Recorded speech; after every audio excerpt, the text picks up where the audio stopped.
Olá, hoje, dando continuidade aos trabalhos do IBAP Piauí, né? Dando continuidade à nossa prática de trazer informação, trazer conhecimento na área de avaliação e perícia. Estamos com a nossa temática, uma temática bem interessante, que hoje tá fazendo falta, que é perícias judiciais, da excelência à ética do perito, certo? É, Hoje quem vai falar conosco, né, quem vai passar seus conhecimentos para a gente, é o Dr. José Borges Araújo. Tá? José Borges Araújo é engenheiro civil, engenheiro agrimensor, engenheiro de segurança do trabalho, bacharel em direito, especialista em georreferenciamento e geoprocessamento, especialistas em perícias, auditorias e gestão ambiental, especialista em engenharia de avaliações e perícias, especialista em engenharia de transportes, diretor de relação institucional do nosso IBAP Piauí. Tá? Ao final,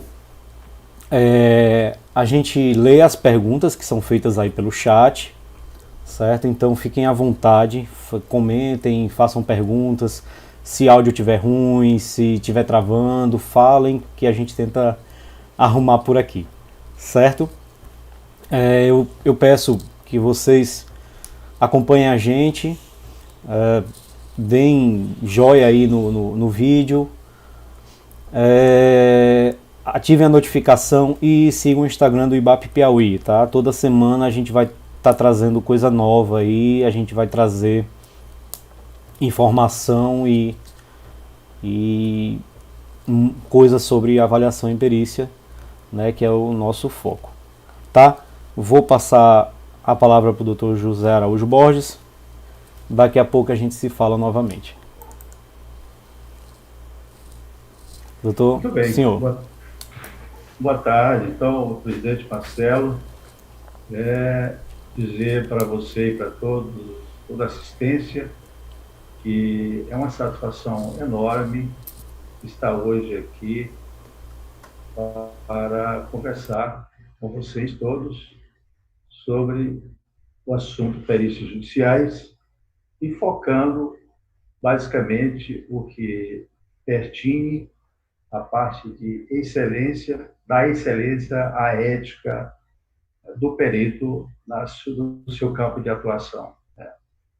Antes, porém, peço a permissão de vocês para que eu possa saudar aqui também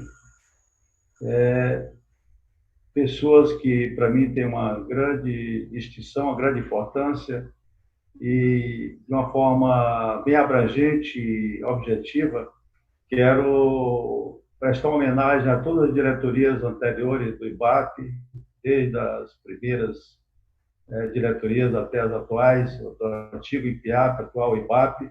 IPIAP era o nome antigo do Instituto do IBAP Piauí. Antigamente era Instituto Piauiense de Avaliações e Perícias de Engenharia. Atualmente é Instituto Brasileiro de Avaliações e Perícias de Engenharia. Então, saudar também, porque para mim é motivo de muita satisfação, as diretorias da antiga ABRAP, que foram sucedâneas das atuais diretorias dos IBAPs, do IBAP Nacional. Então, o IBAP Nacional, ele sucedeu à Associação Brasileira de Entidades de Avaliações de Perícia, antiga ABRAP, né? E aí, nessa história, estão inseridas pessoas da mais alta estima dos diversos estados brasileiros, com quem tive o privilégio e o prazer de conversar, de conviver, de aprender com todos eles, né? Apenas por uma questão de referência, citaria apenas, ver se consigo lembrar de alguns aqui. Por exemplo, no Rio de Janeiro, o Sérgio Aburamã, Celso Aprígio, no Espírito Santo, Radegás Nesser,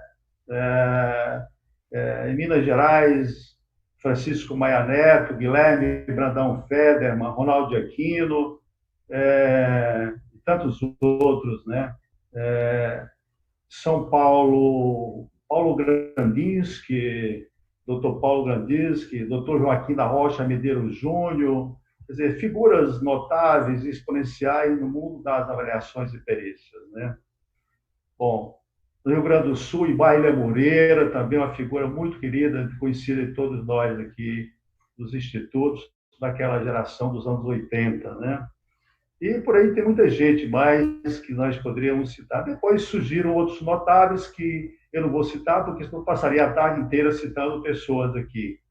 E eu estou me referindo apenas àqueles daquela geração dos anos 80, que depois surgiram tantos nomes importantes também. Bom, sem nenhum demérito aos demais, muito pelo contrário, tenho toda a distinção com todos os peritos famosos que estão aí atuando até hoje, né? Bom,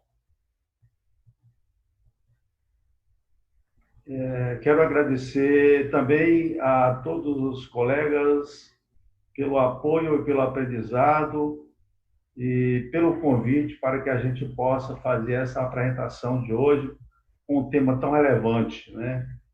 A relevância da excelência ética é extremamente, por demais, importante. Bom, falar de excelência, né, é algo que é muito palpitante, né? O que seria a excelência de um perito, né? O que é ser um profissional excelente, né? Certamente que os bons profissionais, a grande maioria dos profissionais são bons profissionais, mas necessariamente não serão excelências, com todo respeito a todos eles, né? A grande maioria, felizmente, dos profissionais que nós temos são bons profissionais. Agora, o que difere o bom profissional da excelência profissional de uma pessoa, de um profissional qualquer, é exatamente o diferencial que ele tem na quantidade de conhecimento que o torna notável e destacado no meio daqueles profissionais de qualidade boa. Mas, mesmo dentre os bons, ele se destaca como um notável, né? Então, esses profissionais que se tem ainda há pouco, né? Aqui querendo homenageá-los, querendo ter uma deferência especial por eles, eles todos foram excelências no mundo das perícias. Ou foram ou são, porque dos que eu citei, alguns já nos deixaram, já partiram para o Oriente Eterno, né? Já se encontram com o grande arquiteto do universo. E aqueles que estão conosco continuam proporcionando a sua contribuição para que nós continuemos a ter o privilégio de conviver com eles, né? Foi bom. Então, a excelência é uma qualidade superior de um profissional, e especialmente de um perito ou de um assistente técnico que está militando nesta área. Ele se torna um notável pelo seu reconhecido saber. Bom, consideremos que, antes de um ser superior como profissional, faz-se necessário também que ele seja um ser também superior como pessoa, como cidadão, como indivíduo, né? Essa distinção, essa capacidade humanitária que um profissional deve ter para que ele atinja a excelência, e só atinge a excelência quem conseguir galgar esse nível de sentimento humanitário, passa certamente pela necessidade dessa pessoa, desse profissional, ter um bom caráter, um elevado nível de conhecimento, ser ético em todos os sentidos, além do conhecimento reconhecido. Aprender a enxergar a outra pessoa, seja essa pessoa um chefe, um subordinado, um cliente ou um colega. Ele tem que ter esse elevado conhecimento, né? ele tem que agregar isso o seu conhecimento. Ele tem que ver essa pessoa não como um instrumento de enriquecimento, esse seu cliente, esse seu subordinado, como um instrumento de enriquecimento, mas como um ser humano, como uma pessoa que merece todo respeito humanitário. Atualmente, nós vivemos um momento no nosso país e no mundo inteiro que as mazelas sociais estão presentes para todos nós percebermos a qualquer momento, né? Mas, diante dessa realidade, nós precisamos entender que é necessário que se faça o cultivo de valores humanitários básicos. E para resgatar valores humanitários, os fundamentais da pessoa, nós temos que recorrer àqueles ensinamentos que nós aprendemos em casa com a nossa família, nas escolas com a professora primária, quando, na minha época era primária, hoje é fundamental, né? Sobre os valores, a importância da virtude da pessoa. A virtude como instrumento de preparação da pessoa. Aí, certamente, no momento em que nós entendemos essa importância, o valor do resgate desses ensinamentos, nesse momento, nós teremos a caminhar em direção à excelência, que, juntada ao conhecimento notável, ao reconhecido conhecimento científico, técnico, aí nós vamos atingir a excelência, a plenitude do nosso exercício profissional.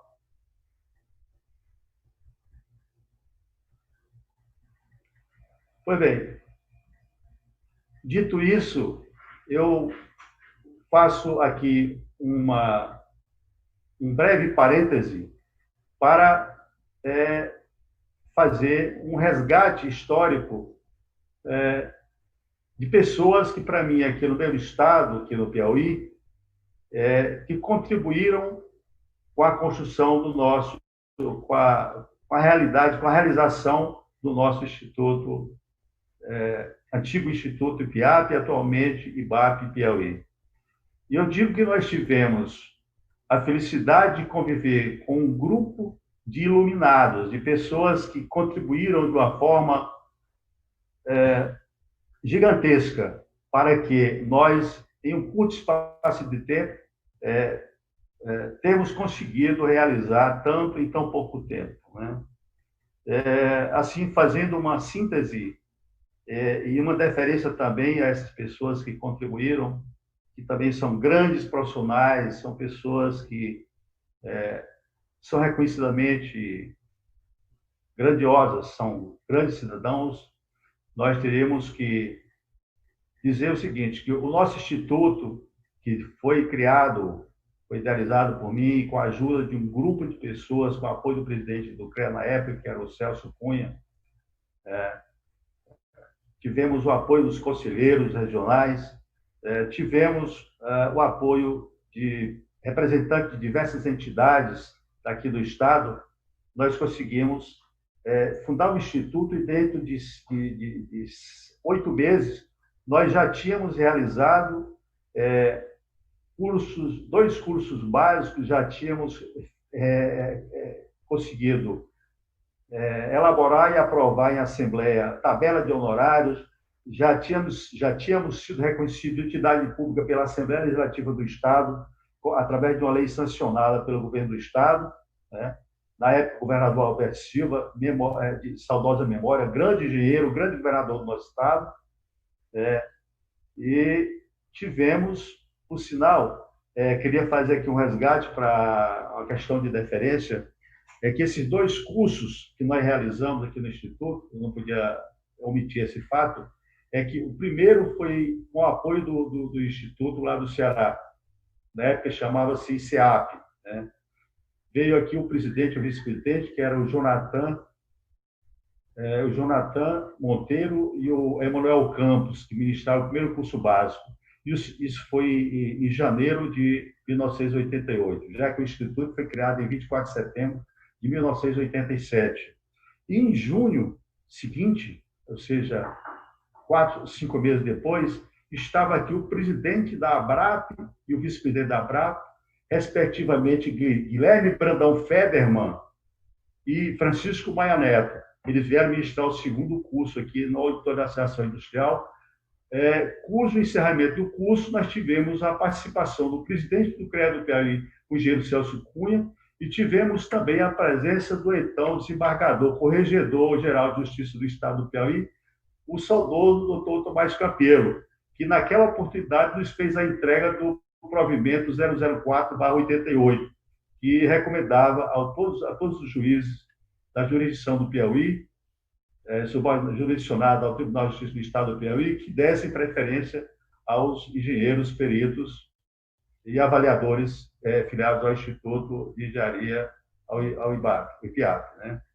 Bom, então, assim, certamente que foi um período de muito êxito, período muito exitoso para o nosso Instituto, e aí eu queria compartilhar com todo o Brasil, com todos os profissionais do Brasil, com aqueles que estão aqui nos assistindo, esse fato histórico e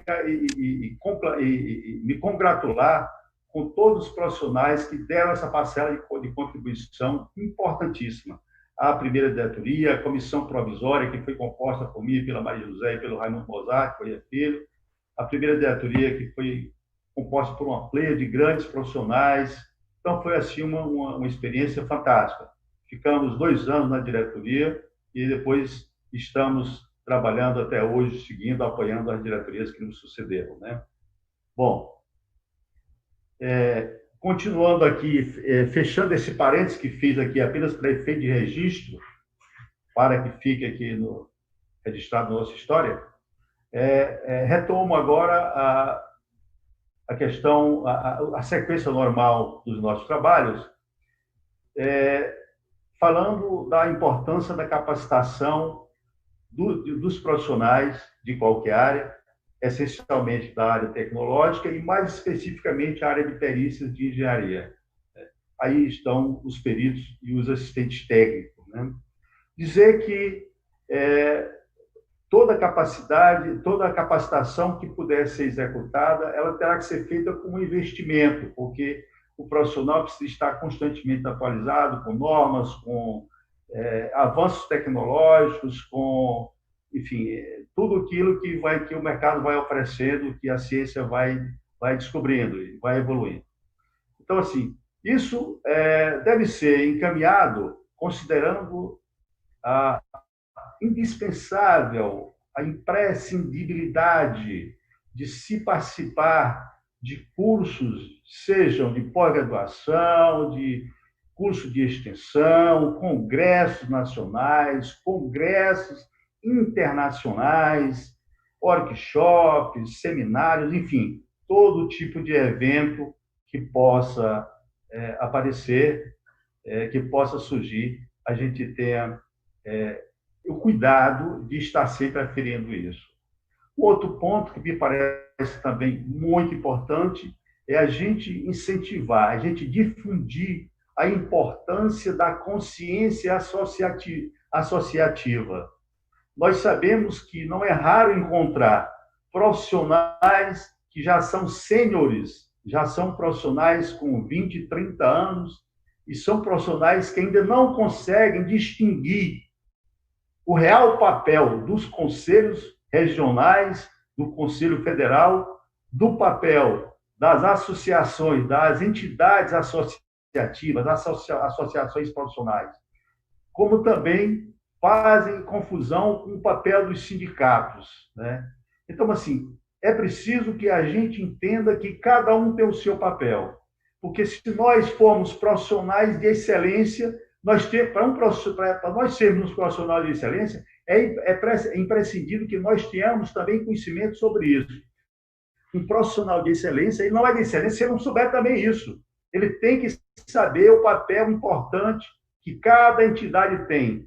Existem os conselhos porque eles têm um papel, o papel de fiscalizar o exercício da profissão ou de normatizar aquilo que deve ser regulado através dos conselhos que são regulamentadores, são reguladores, né?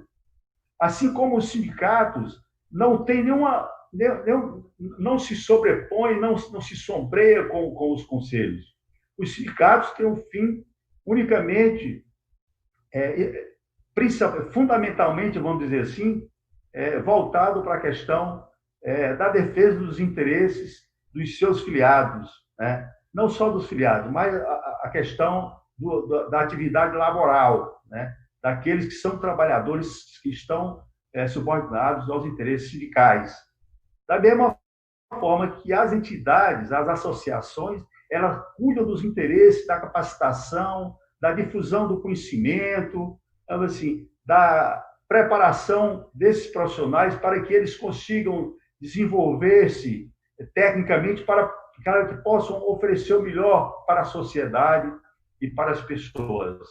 Então, são papéis completamente distintos e que se interligam e se completam. Quer dizer, nenhum tem importância maior que o outro, todos são importantes, cada um na sua função. Então, é preciso que nós também, como profissionais que conhecemos, que temos a excelência, que queremos não apenas ser bom, mas queremos ser excelente, também conheçamos também dessa parte que é o papel de cada um dessas entidades, né?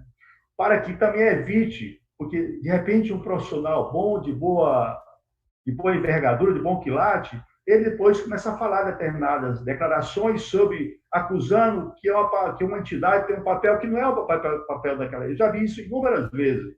O profissional criticando o CREA porque o CREA não defende interesse salarial, né? Criticando o sindicato porque o sindicato não se importa com a parte de regulamentação, ou criticando a associação porque ela não está exercendo o papel de CREA ou de sindicato. Quer dizer, isso não pode, não é permitido. Nós temos que ter o profissional de excelência tem que saber separar o joio do trigo, né? Para que a gente tenha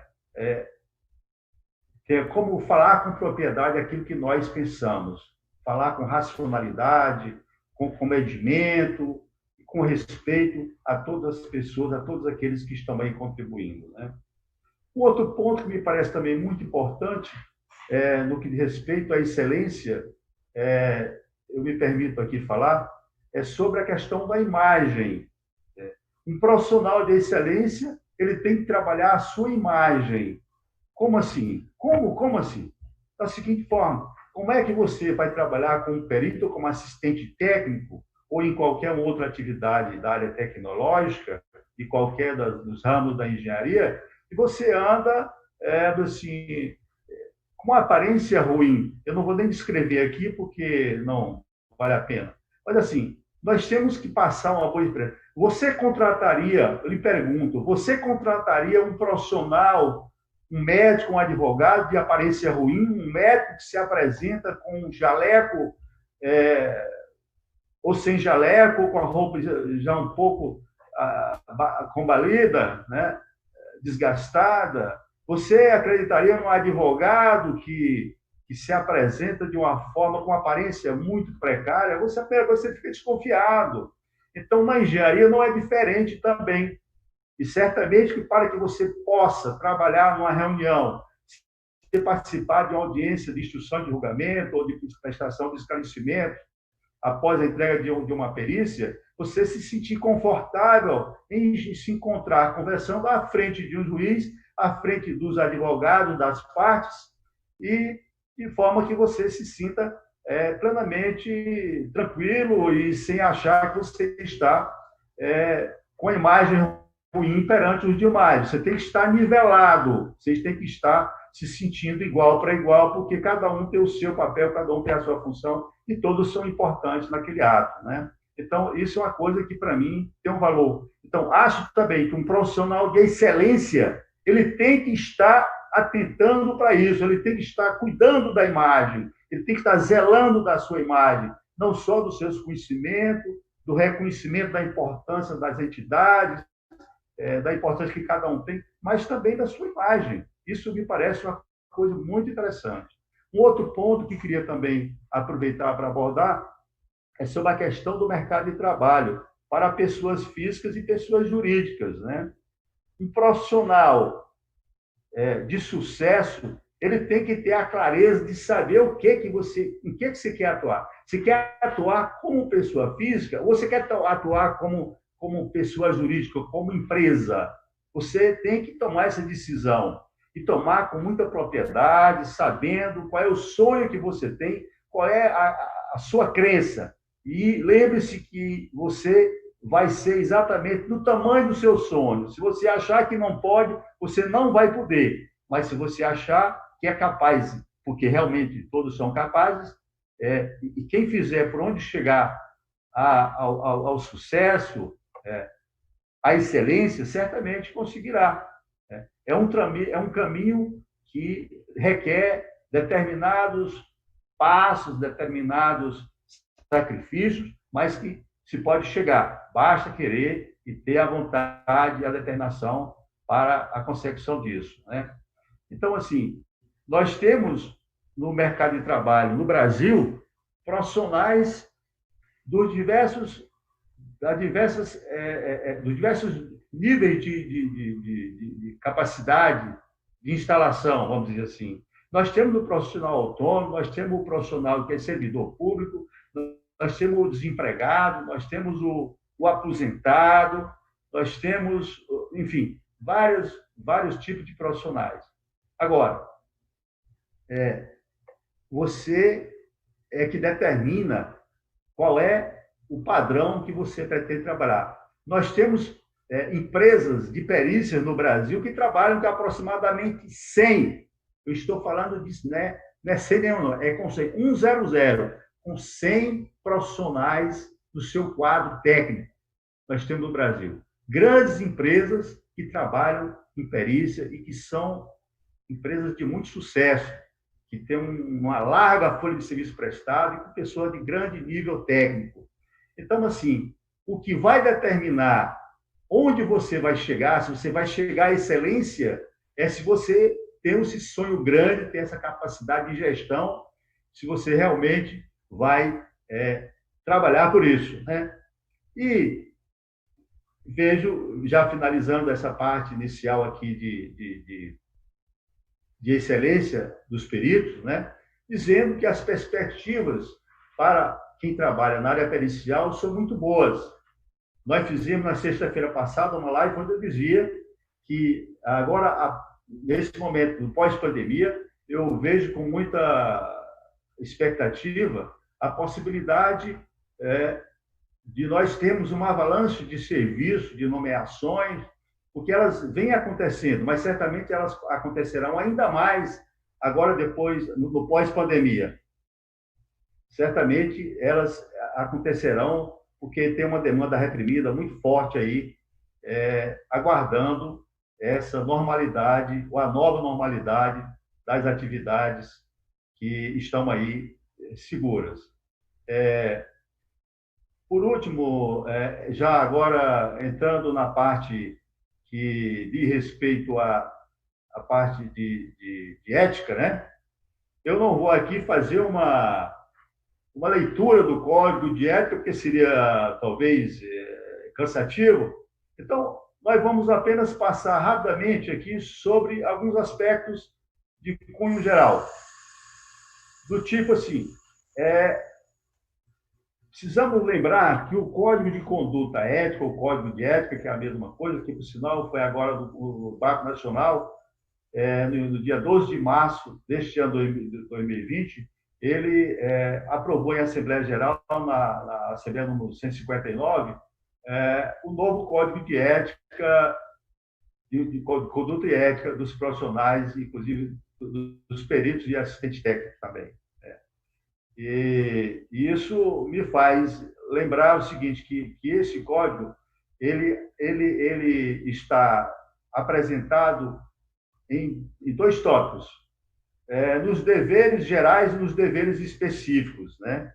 E eu vou me ater, devido ao tempo que eu tenho aqui para a live, para que fique tempo para as perguntas, apenas para a parte específica, né? A parte específica. E, na parte específica, no que tange aos peritos, lembrar que um dos pontos que o nosso Código de Ética recomenda é que o perito, enquanto perito, deve observar as normas e obrigações legais e morais a ele pertinentes, né? Manter conduta ilibada, pautar-se sobre sempre pela a veracidade dos fatos dos seus trabalhos periciais, manter o decoro e a dignidade profissional, atuar com lisura e transparência na redação dos seus laudos, nos procedimentos que você vai desenvolver durante todo o trabalho, né? Promover e receber contribuição igualmente dos assistentes técnicos enquanto perito, sem privilegiar mais um assistente que o outro, fornecer o seu laudo pericial com tempo hábil para que os assistentes técnicos tenham tempo para fazer a sua manifestação concordante ou discordante do laudo oficial. Enfim, são muitas obrigações que devem ser observadas pelo que o Código de Ética recomenda. Outra recomendação que eu considero interessante é os profissionais, os peritos mais antigos, mais experientes, proporcionarem aos jovens peritos tratamento respeitoso, para que esses profissionais possam ascender também na carreira de perito, apoiando-os, né? Receber honorários profissionais somente depois de arbitrados pelo juiz. Nunca receber sempre através da deliberação do magistrado. Jamais receber de qualquer das partes. O perito não recebe honorário de nenhuma das partes, né? Só aceitar a nomeação para qualquer que seja a matéria que ele tem pleno domínio do assunto. Recusar-se a aceitar encargos como perito judicial nos processos em que tenha funcionado como assistente técnico e vice-versa. Quer dizer, se você, como perito, tem que se abster de funcionar, de atuar como perito num processo que você atuou como responsável técnico, que tem afinidade com aquela matéria. Isso só pode ser feito depois de julgados, depois desse processo ter sido julgado, né? Bom, agora com relação ao assistente técnico especificamente, né? O assistente técnico é, sem dúvida, um auxiliar judicial e um auxiliar do perito também. E, como tal, deve se comportar com toda a ética, com todos os cuidados, né? O assistente técnico, recusar-se a aceitar encargo como assistente técnico de qualquer uma das partes que ele tenha sido perito judicial. Olha só, o cruzamento da informação do perito com o assistente técnico. A mesma coisa que vale para o assistente, vale para o perito e para o assistente técnico também, como foi explicado anteriormente, né? E por fim, já concluindo essa parte aqui da ética, né? Lembrar que o nosso Código de Ética, o Código de Conduta e Ética, ele determina, ele veda, ele proíbe que o membro filiado do IBAP que esteja inadimplente com o seu regional, com o seu IBAP regional, ele está impedido de apresentar-se como filiado do Instituto e de apresentar o seu currículo como filiado ao Instituto. O Código de Ética determina que você só pode usar o nome de filiado e apresentar um currículo dizendo que é filiado do IBAP se você estiver em dia com as suas obrigações. Também é defeso, é proibido que engenheiros, arquitetos e agrônomos especializados ministrem cursos para entidades que não pertencem ao sistema CONFIA-CREA, sem o prévio conhecimento do IBAP nacional, do seu regional, a menos que seja para destacar determinados aspectos, dizendo as limitações que implicam do exercício profissional.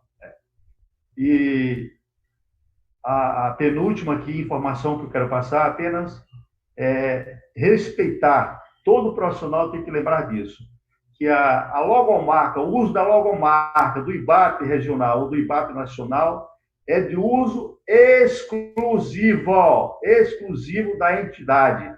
Nenhum profissional pode usar a logomarca do IBAP nacional, ou regional, nos seus laudos, nos seus trabalhos, em qualquer impresso. É proibido. É proibido. É reservado apenas ao IBAP. Isso em qualquer circunstância.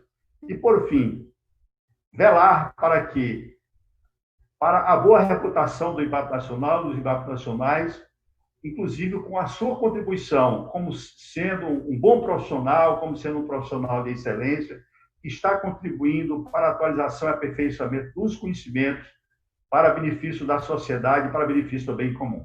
Muito obrigado, era isso que eu queria apresentar e me coloco à disposição aí para as indagações que possam ser formuladas.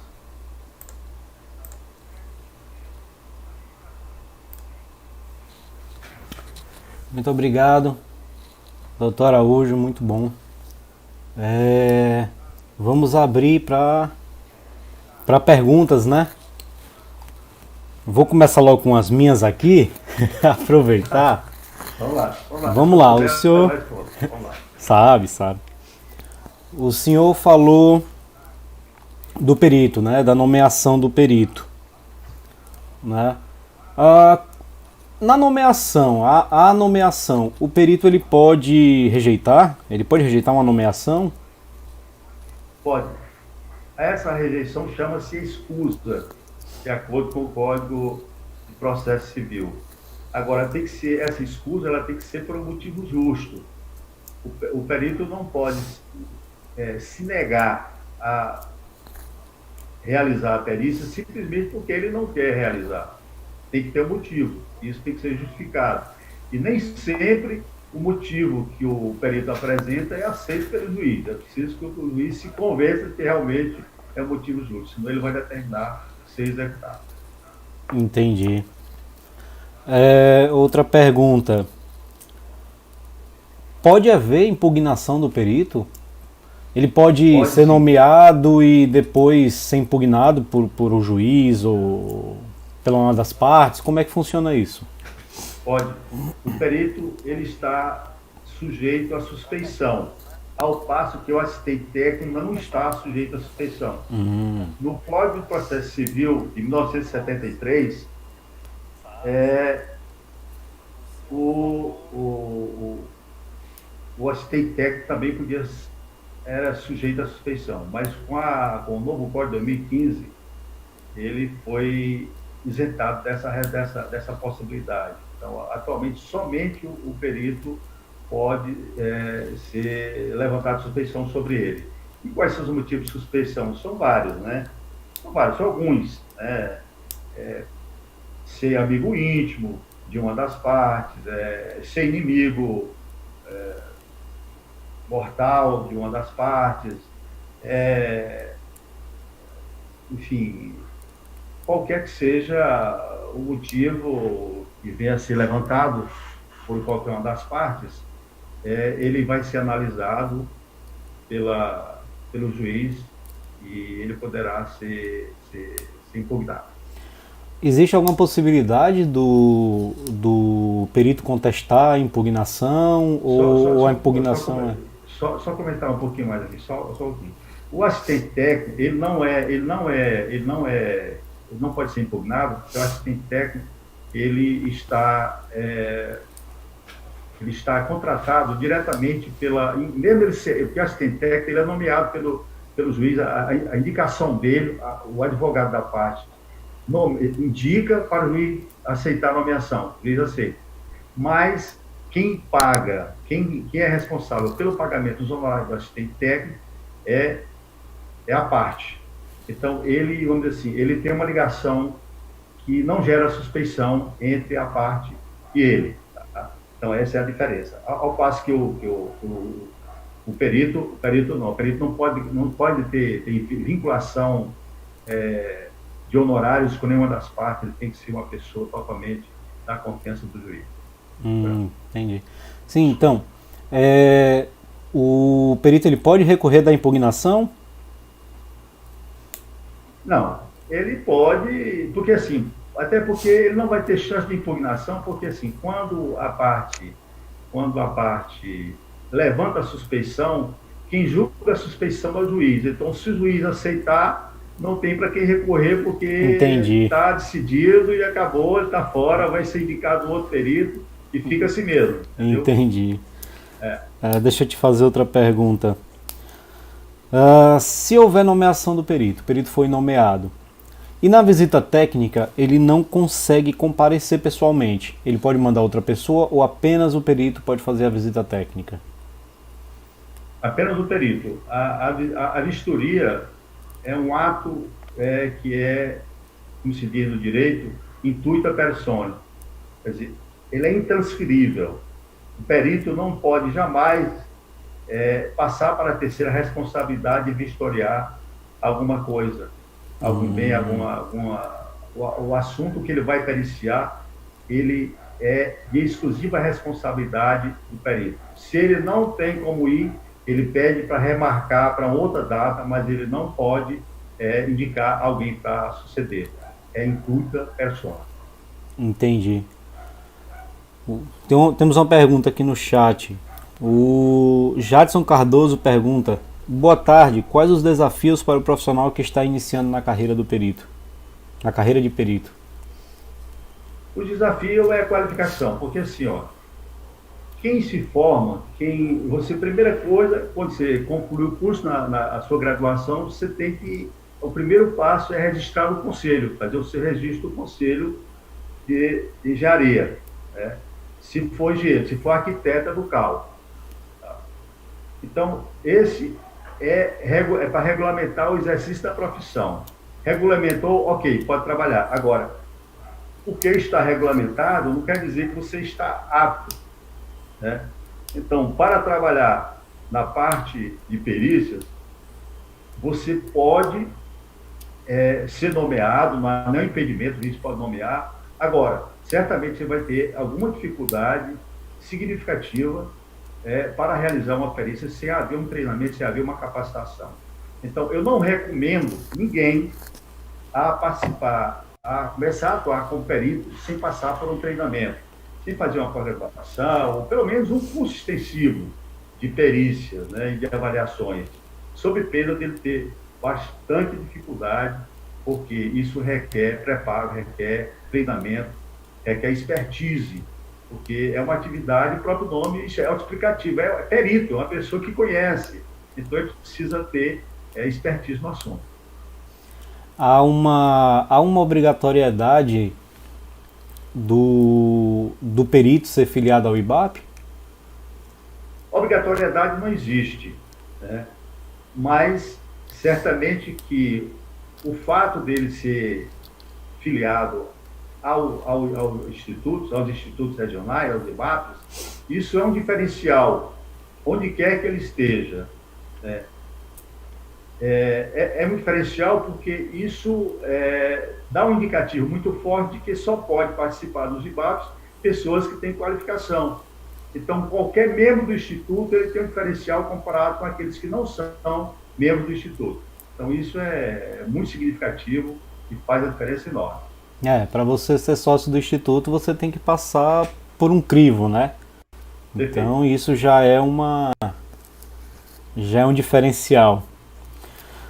O Edenilton Nunes está perguntando: qual o critério usado para a escolha do perito? Essa pergunta foi feita na live anterior, né? Eu vou aqui dizer algumas informações, mas o meu mediador que é o presidente do Instituto e tem mais propriedade do que eu para falar sobre essa questão das nomeações. Mas naquilo que eu tenho conhecimento, há um sorteio aleatório através de um software que o Instituto utiliza, e quem participar, quem foi escolhido através do sorteio, toda vez que ele participa, ele é escolhido, ele vai para o final da fila, o rodízio, entendeu? Então, um dos critérios fundamentais é esse. O outro é o Instituto só nomeia para uma determinada perícia aquele que tem aptidão para fazê-lo. Quer dizer, se você é engenheiro civil, você não vai ser indicado certamente para participar de uma perícia de eletricidade, de mecânica. E quero acelerar para até ser que, se for uma coisa a parte relativa a inspeções instalações prediais, mas a parte de linha de transmissão, alta tensão, certamente que aí é a exclusividade dos engenheiros eletricistas. Você poderia complementar, se for o caso, Vou senhor complementar. presidente. Ô, Edenito, É Edeniton, Denito. é É Denito. Deniton. Deniton é o seguinte, na justiça, geralmente, tem um cadastro, né, doutor Araújo, tem o cadastro dos peritos, mas muito comumente o IBAP é procurado para indicar o perito. Né? Quando o IBAP é procurado para indicar o perito, a gente faz um sorteio de acordo com a especificidade da pessoa, do perito. Né? Então, se for uma perícia de civil, engenheiro civil.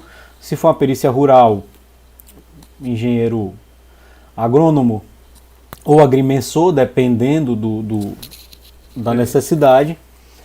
Né? Se for máquinas e equipamentos, geralmente é um engenheiro mecânico. Se for eletricidade, alta tensão, geralmente é um engenheiro eletricista.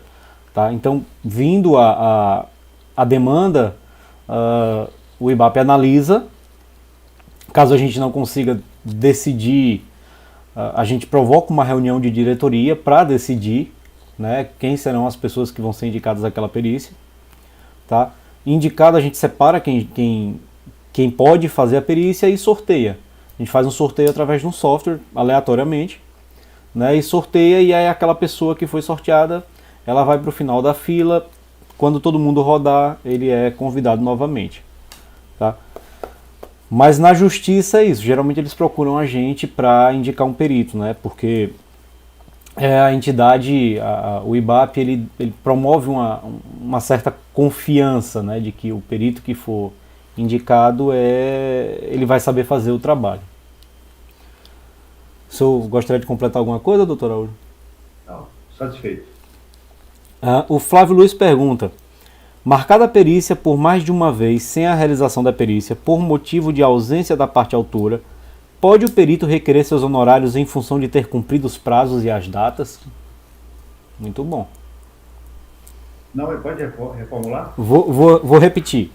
Marcada a perícia por mais de uma vez sem a realização da perícia por motivo de ausência da parte autora, Tá. pode o perito requerer seus honorários em função de ter cumprido os prazos e as datas? Bom, primeiramente, meu entendimento é um pouco diferente disso aí. Ao longo da minha vida profissional, eu tenho procedido da seguinte forma, né? Quando eu marco a data da perícia, o juiz sugere que o perito, na decisão dele, determina, o perito determinar a data da perícia.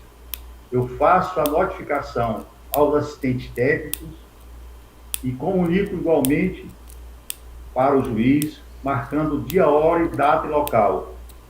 E faço isso, protocolizo lá na Secretaria da Vara. Tá?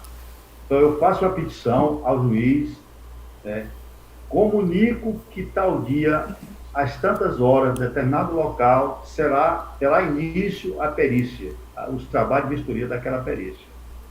Igualmente, faço para os dois assistentes técnicos, se forem dois, às vezes são 2, 3, 4, dependendo do caso.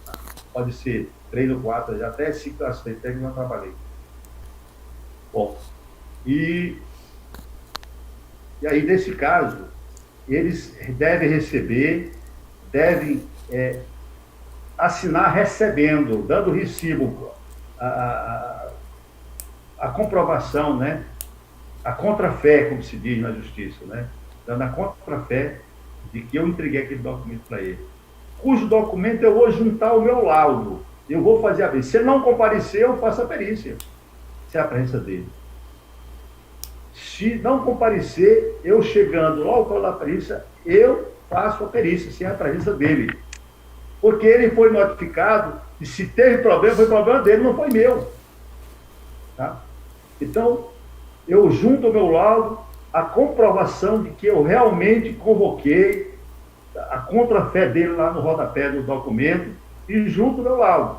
E digo no lado, do corpo do laudo, que o assistente técnico da parte não compareceu. Porque o autor, como está perguntado aí na questão, o autor não é obrigado a participar. Ao autor é facultado ele participar. Ele deve tomar conhecimento através do advogado. Quando eu mando a petição para o juiz dizendo o dia e a hora e o local que vai acontecer a perícia, cabe ao advogado avisar a parte que, se ela quiser participar, ela se faça presente e fique lá sem participar, sem estar apenas presente, mas não pode se envolver na condição dos trabalhos, como também o advogado não pode participar da condição dos trabalhos. O ato de periciar, de vistoriar, é de exclusiva responsabilidade dos técnicos, do perito que comanda a perícia e dos assistentes técnicos que lhe auxiliam, exclusivamente. Ninguém mais pode interferir no andamento dos trabalhos. É isso. Já que o Flávio falou em honorário, como é que se dá o cálculo dos honorários periciais? Como é que o perito sabe o quanto cobrar pelo trabalho dele? Muito interessante a pergunta, né? Porque, assim, a perícia ela é muito diferente de uma simples avaliação. Porque numa perícia pode ter uma avaliação, mas nem toda avaliação tem perícia, mas nem toda perícia tem avaliação. O que acontece? Se você vai fazer uma avaliação extrajudicial, com um particular qualquer, você vai lá, executa, faz a avaliação, recebe um horário, vai embora, acabou. Cumpriu a missão, não tem mais nenhuma responsabilidade sobre isso. A perícia é completamente diferente. Você vai participar, vai fazer a vistoria com a presença dos assistentes técnicos, você tem que ter acesso às informações, estudar o processo, entender todo o mecanismo do processo, interpretar tudo, fazer a pesquisa, avaliação, se tiver avaliação.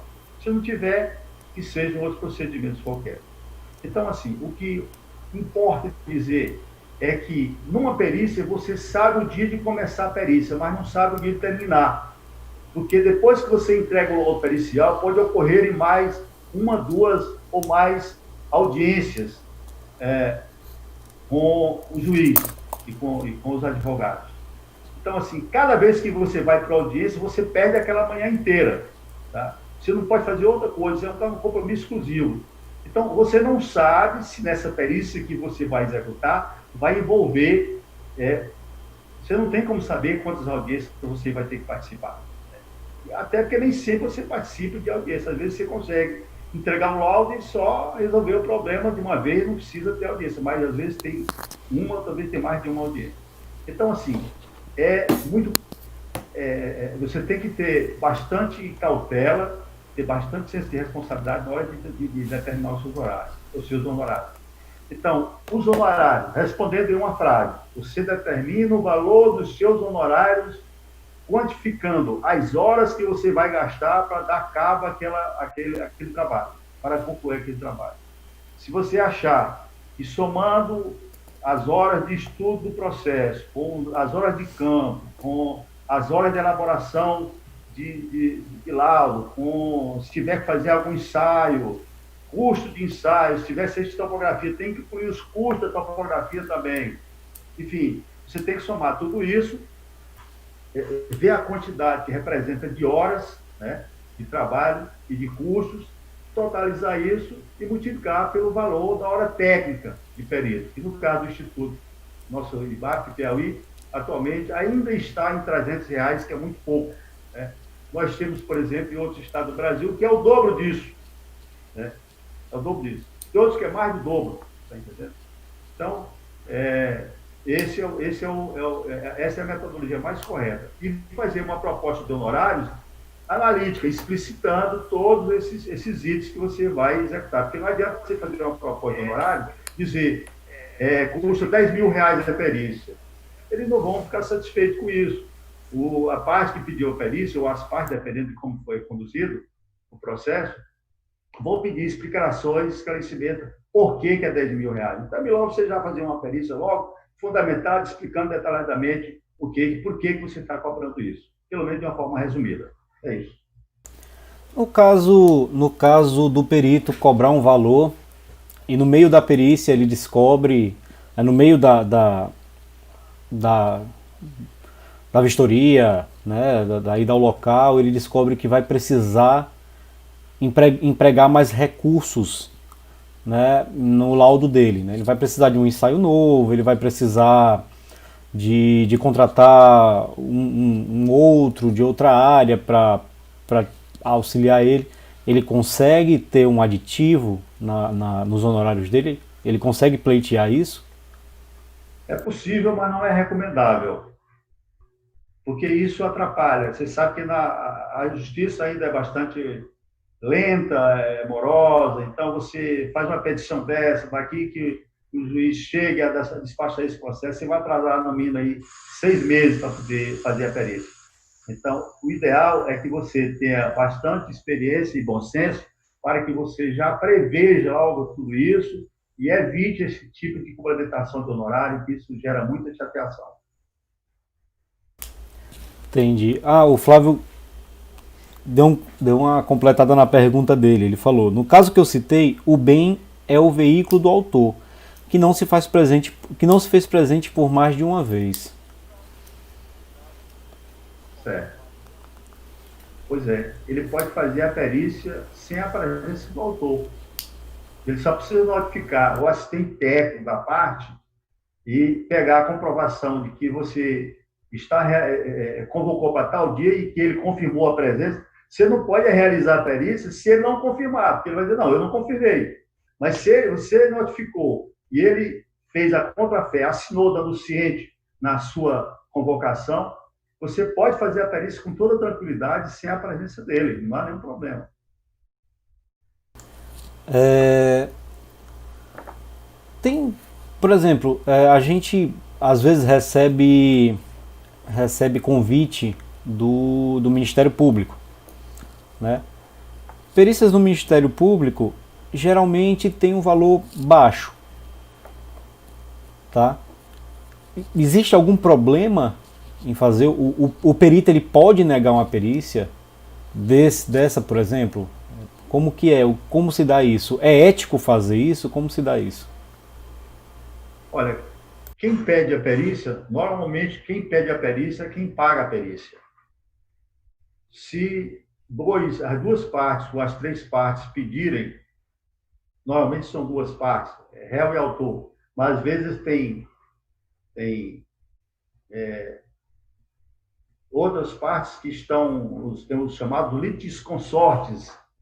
Litisconsortes são pessoas que são chamadas a participar da lide, né?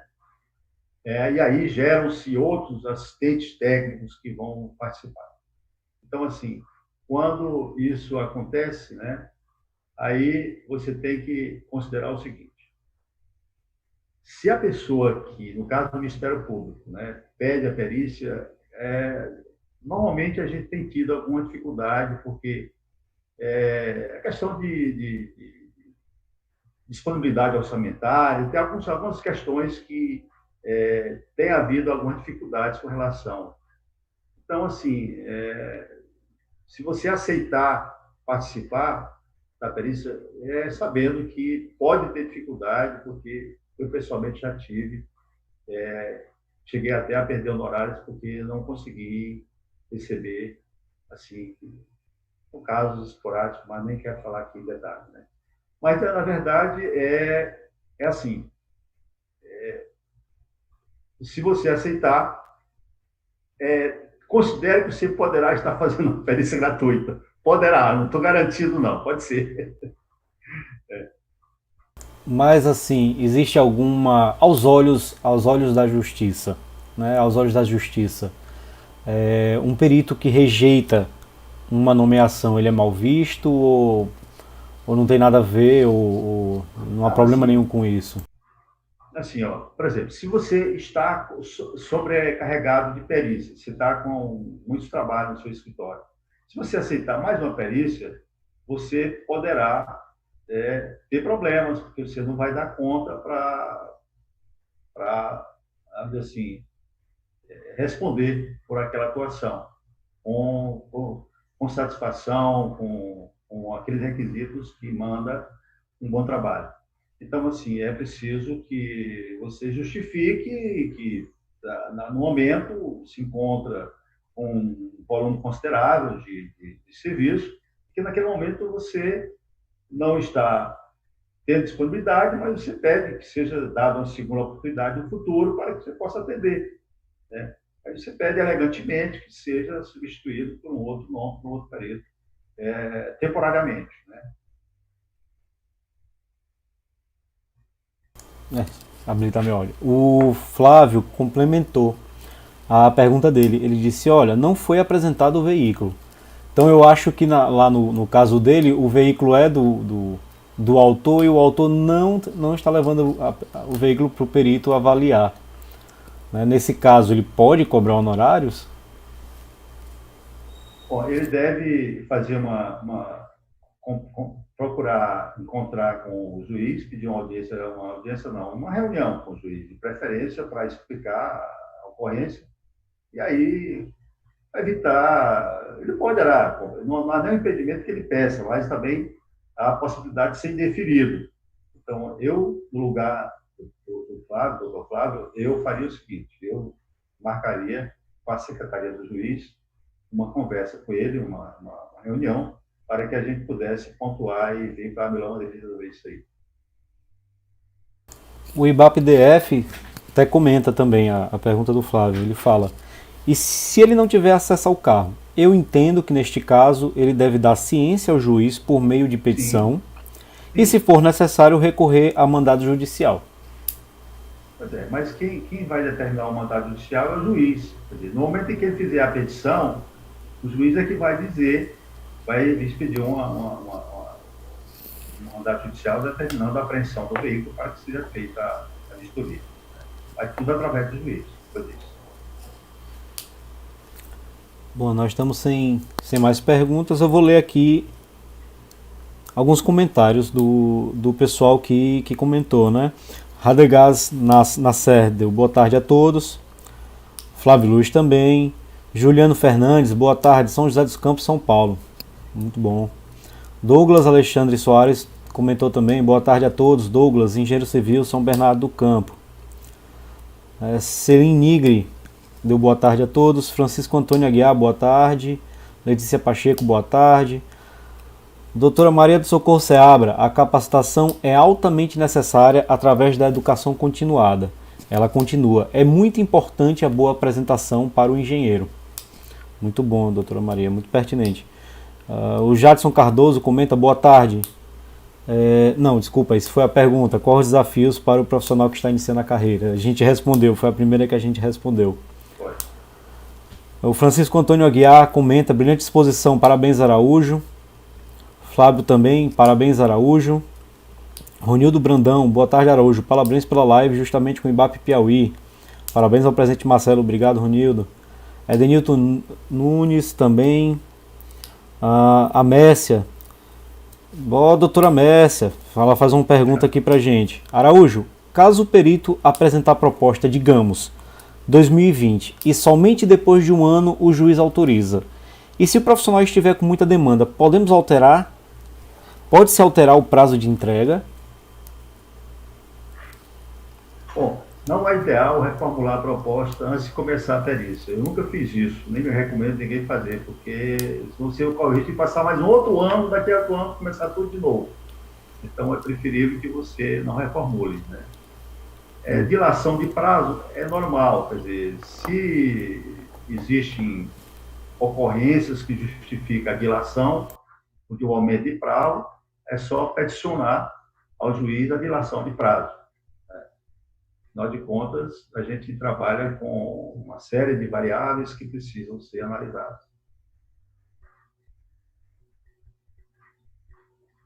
É verdade. O IBAP-DF também nos parabeniza. Parabéns ao palestrante e ao IBAP Piauí. Obrigado. Estamos aprendendo com vocês. Doutor Araújo, pois, eu acho que não temos mais perguntas. Já estamos aqui há 1h10 já de palestra. Ótimo. Acho que vamos encerrar, né? Ótimo. Eu Gostaria de passar a palavra para o senhor para fazer o encerramento. Depois eu entro, vou fazer nossa promoçãozinha e a gente encerra a nossa live. Por favor, fique à vontade. Ok, meu querido presidente Marcelo, agradeço aí a sua mediação, a sua atenção, o convite que foi formulado, me honrou muito e me colocar à disposição para futuras oportunidades. Ao tempo que também agradeço a toda a assistência que nos prestigiou, que enviaram cumprimentos, me colocar à disposição para contribuir com qualquer um colega que precise. Estou aqui também, continuo estudando e aprendendo, sou um aprendiz, sou um eterno aprendiz. Muito obrigado. Bom, eu que tenho a agradecer ao senhor, obrigado pelo abrilhantamento daqui do nosso canal do YouTube, né? É muito bom, é um assunto bem polêmico, esse assunto de ética é um negócio polêmico, né? É um negócio complicado, é um negócio que muita gente fere e é bom sempre estar lembrando, é bom a gente sempre estar comentando sobre isso, né? Agradeço demais a quem participou ativamente, quem fez pergunta, quem deu bom dia, muito obrigado, tá? Novamente, sigam o canal do YouTube do IBAP Piauí, tá? Como também dos outros IBAPs, os IBAPs do Brasil todo, tá todo mundo trabalhando pesado aí, todo mundo suando, trazendo conhecimento técnico, disponibilizando curso, disponibilizando live. Aproveitem que estamos disponibilizando live gratuita, né? Ou seja, a gente está lançando mão de conteúdo gratuito. Então, nosso plano é toda semana estar colocando coisa nova, tá?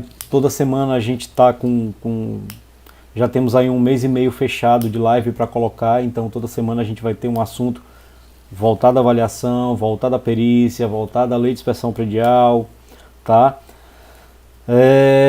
Semana que vem nós vamos estar com o Dr. Flávio Luiz, tá? Vamos falar sobre GLP, gás liquefeito de petróleo, tá? Vamos falar das perícias e especificamente em gases liquefeito de petróleo. Ele vai dar uma pincelada muito boa aí pra gente, pessoal de mecânica. Quem tiver alguém aí conhecido de mecânica, manda vir assistir, tá? O banner eu vou estar lançando aí segunda-feira. A ideia é que seja na sexta-feira nossa live, tá? Mantendo esse padrão de quintas ou sextas-feiras. Tudo bem? A Messi até me lembrou de uma coisa. Em novembro nós vamos ter curso presencial com o Dr. Radegás, tá? A gente espera que essa pandemia tenha acabado. Nós vamos ter o curso de avaliações de imóveis com o Dr. Radegás, que é sumidade aí, que é referência no assunto. Verdade. Tudo bem? Flávio me corrigiu. A nossa live é quinta, não é sexta, tá? A nossa live é quinta. Desculpa, Flávio. Então, gente, muito obrigado. Sigam o Instagram do IBAP Piauí. Sigam o canal, inscrevam-se lá, cliquem. Vocês estão assistindo o vídeo, clique em inscrever-se. Clica na notificaçãozinha, que quando a gente começar meia hora antes, eu sempre abro o vídeo, então meia hora antes você já recebe a notificação do vídeo que vai ter, não tem perigo de esquecer. Tá, e você, engenheiro que não é filiado ao IBAP, nos procure, certo? Nos procure, nós respondemos pelo Instagram, nós respondemos pelo WhatsApp, no nosso Instagram tem o nosso WhatsApp, tá? Eu estou à disposição para quem quiser conversar comigo, Dr. Araújo também, a gente vai colocar os contatos dele no final do vídeo, ele também está à disposição para quem quiser tirar dúvidas, tá? Nossa ideia, nosso trabalho é divulgar conhecimento, então é isso que a gente faz, é isso que deixa a gente feliz. Muito obrigado a todos, muito obrigado, doutor Araújo. Vamos encerrando mais uma live nossa e a gente se vê próxima semana. Até logo.